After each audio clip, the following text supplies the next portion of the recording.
After more than a week of border clashes that left dozens dead, Pakistan and Afghanistan have agreed to an immediate ceasefire. The defense ministers of both countries signed a peace deal during talks in Doha. Both countries agreed to work toward lasting peace and stability during the talks, mediated by Turkey and Qatar. This has been the most serious escalation since the US withdrew from Afghanistan in 2021. Pakistan blames the Afghan Taliban for supporting Pakistani militants attacking the state. The Taliban deny this accusation. And for more on this, let's bring in Ayesha Siddiqa. She's a senior fellow at King's College London and an expert on military affairs. Now, do you think this ceasefire between the two governments will hold? Well, at least temporarily. I don't know for how long. The problem is that there isn't an international border between Afghanistan and Pakistan. What we have is a frontier. And we have tribes which live on both sides of the border. So the matter is very complex. And there is also this issue that majority of Afghans, in fact, almost all of them, do not accept Pakistan's position of Durand Line as the international boundary between Afghanistan and Pakistan. Now, they think that, I mean, sorry. Remind us briefly how this fighting between these two one-time allies got to this point. Well, you know, after Doha agreement between Afghanistan, between the Taliban and the United States, in which Pakistani military was really helping, there was an expectation in Pakistan amongst its military that the Taliban will be Pakistan's strategic death. But since they made their government, they became more independent. But secondly, the problem was there is Tehreek-e-Taliban Pakistan. I mean, these are Pashtuns who operate on both sides of the border. A lot of them live in Afghanistan as well, who keep attacking Pakistani territory, who are even present in Pakistani territory, and who have, to a large extent, support amongst the military as well, amongst its intelligence agencies. Now, their insistence is to have imposed Sharia on Pakistan's side of the border, not the entire country, but the tribal areas, which Pakistan has been resisting very recently. And since the change of military leadership in 2021, the current army chief, he is in the mood, in the mind to resist the Taliban, and so he's been pushing them back. And also, as far as Taliban are concerned, or as far as Pakistan is concerned, it has been trying to kind of make inroads to the Northern Alliance and other groups in Afghanistan, which doesn't make Taliban happy. But more importantly, Pakistan has been pushing back, throwing out Afghan refugees. Some of them were, of course, in Pakistan illegally, but many of them were there, were settled, the generations were born, and suddenly, they were asked to kind of leave, and millions of them were pushed out.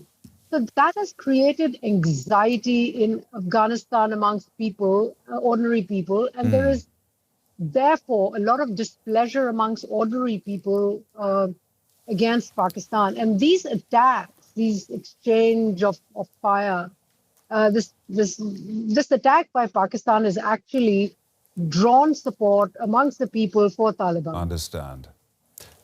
Ayesha Siddiqa there from King's College in London. Thank you. Well, Ibraheem Bahiss is from the crisis Group Afghanistan in Kabul. After the recent fighting along the Afghan-Pakistan border, I asked him for his opinion on the risk of the conflict escalating again. I think there's a considerable risk at this point in time that the situation could spiral out of control again. The rhetoric we're seeing from both sides appears to be quite unwieldy or unyielding, and we have already seen after the ceasefire was announced to be extended, we saw cross-border fightings. The Pakistani side carried out what appeared to be drone or airstrikes across the border, and the Taliban responded by cross-border attacks on Pakistani military posts.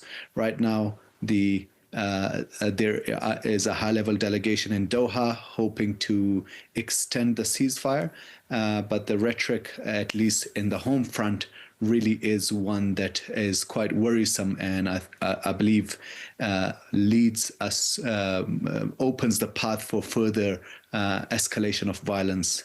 I wanted to talk to you about these talks that are happening in Qatar. It doesn't seem like a very optimistic picture you're painting. You're not hopeful that these talks will produce any concrete results?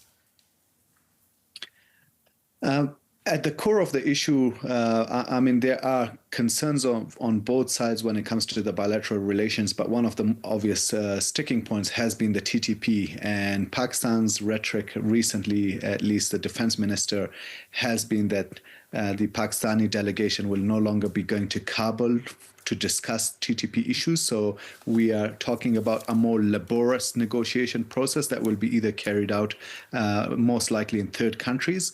And additionally, the sentiment, at least on the Pakistani side, is that every time there's a big major attack on Pakistan by TTP militants, they could respond potentially with similar escalatory steps that we saw recently. So the question then is, can the two sides come to an agreement in this short time frame to address this very complicated issue around TTP activity on both sides of the border?